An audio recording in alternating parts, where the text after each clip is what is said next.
the information that John shared with us. As you can see here, we have seen the percent results of the returns of the M3 for the years 2016 and 2017. There is only one loss that what happened right out of that in the month of January 2016 with a loss of 8.7%. After that, we have 23 consecutive winning trades, which represent a pretty nice profit. Here is the percent of return on the yearly basis, 48%, and what John calls the corrected value, which is 24%. Here is for the year of 2017, the return and the corrected one of 52%. So this is all the information that we are looking into right now. Okay, so what does it mean for me as a trader?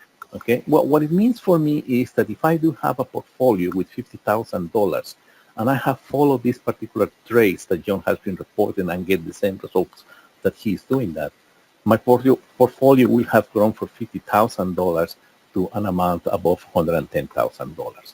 Not half bad for a 2 years work.